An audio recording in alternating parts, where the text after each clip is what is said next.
Welcome to the Secrets of the Bible channel. There is often much talk about the character Moses, his journey, his life, and his communion with God. However, have you had the opportunity to get to know ZIPPORAH? ZIPPORAH was Moses' wife, his companion, whom he encountered in the region of Midian. In this video, I would like to delve into this intriguing character, one of the most interesting female figures in the Old Testament. So I ask you to watch this video until the end, and if this video is relevant to you, share it with your friends and family. Follow this content further.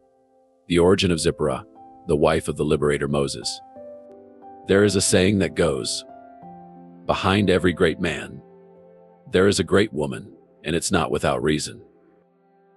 Moses was the liberator of the people of Israel, the one who led and experienced extraordinary events, serving as an instrument of God, performing wonders in the land of Egypt, including the 10 plagues and the parting of the Red Sea. However, Moses' wife was not known in Egypt, and she was not an Israelite or Egyptian woman either. So where was Moses' wife from? What was her homeland? And what was her origin? Moses met ZIPPORAH when he fled Egypt due to the Pharaoh's anger. After killing an Egyptian to defend a Hebrew and thinking that no one had witnessed the incident, Moses later, when trying to intervene in a dispute between two Hebrews, was accused of murder. Thus, while fleeing Egypt, Moses went to Midian, where he established his residence. Moses left the land of Egypt at the age of 40 and headed to the region of Midian, located in present-day Saudi Arabia, covering part of the Gulf and the Sinai Peninsula. When Moses arrived in that land, he was in that region. He met a priest who worshipped the same God as the Israelites. This priest was a Midianite. Over time, living and dwelling with this priest, who eventually became his father-in-law, Moses chose one of the daughters of Jethro, the Midianite, to be his wife and companion. There is a debate about ZIPPORAH's origin, especially because in the book of Numbers chapter 12, she is called a Cushite woman, literally a woman of Ethiopian, Sudanese, or Somali descent, coming from the lineage of Cush, which is ancestral to much of Africa. The question arises of how she could be Cushite when she is the daughter of Jethro, a Semitic man. It is worth noting that Semites are not Cushites. They are not descendants of Cush and are not Africans. Semites descend from Shem, such as Abraham and other characters in the Old Testament. To understand ZIPPORAH's origin, whether Cushite or Semitic, it is essential to initially understand that in the land of Midian, not only Ishmaelites and Midianites lived, but also Cushites. In this region, Ethiopians and Sudanese, who still reside in countries like Saudi Arabia, Yemen, and Oman today, coexisted.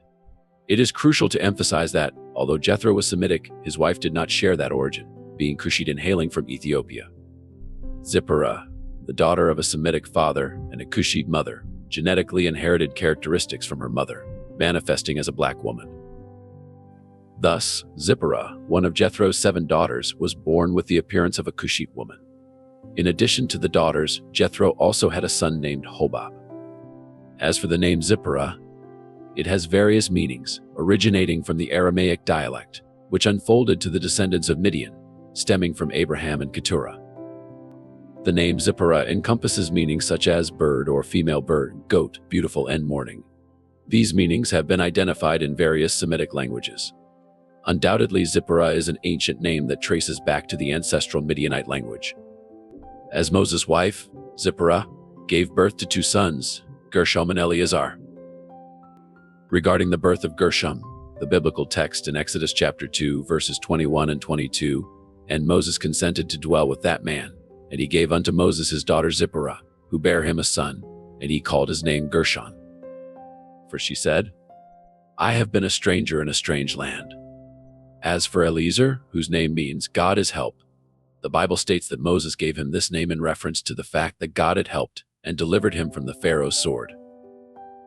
These sons were born during the 40 years that Moses sojourned in the land of Midian, spending an additional 20 years before being called by God. An unexpected and somewhat curious situation recorded in the Bible is the circumcision of Gershom, an intriguing episode in the biblical narrative that highlights the significant role of ZIPPORAH in Moses' life and family. The account, found in Exodus 4 verses 24 to 26, Moses' story presents a peculiar situation that emphasizes the importance of obedience to religious practices. After God's call for Moses to lead the Israelites in the liberation of Egypt, he set out with his family towards Egypt. However, an unexpected circumstance occurred during the journey. The text says, "At a lodging place on the way, the Lord met Moses and sought to put him to death. Then Zipporah took a flint and cut off her son's foreskin and touched Moses' feet with it and said, 'Surely you are a bridegroom of blood to me.'" Exodus 4 verses 24 to 25. This incident raises several questions and interpretations. Firstly, circumcision was an essential practice in Jewish tradition, a sign of the covenant between God and the descendants of Abraham. Moses apparently neglected this practice concerning his own son Gershom, which drew divine anger. Zipporah's role in this event is crucial. She takes the initiative to perform the circumcision on Gershom using a flint. Her action is swift and decisive, indicating a profound understanding of the family's religious obligations. By touching Moses' feet, she acknowledges the importance of circumcision to maintain the covenant with God. Zipporah's expression, "Surely you are a bridegroom of blood to me," highlights the seriousness of the covenant and the need for Moses to fulfill divine ordinances. Their relationship is strengthened not only by the marital bond but also by the shared obedience to God's commandments. This brief yet revealing episode underscores Zipporah's importance in Moses' life as a companion and spiritual partner. She plays a crucial role in ensuring that the family observes essential religious practices, emphasizing the need to obey divine instructions even in challenging circumstances. When Moses returned to Egypt as commanded by the Lord, Zipporah and her children accompanied him, as stated in Exodus chapter 4, verses 19 and 20. The Lord also said to Moses in Midian, "Go, return to Egypt, for all who sought your soul have died." So Moses took his wife and his children and carried them on an ass and returned to the land of Egypt, and Moses took the rod of God in his hand.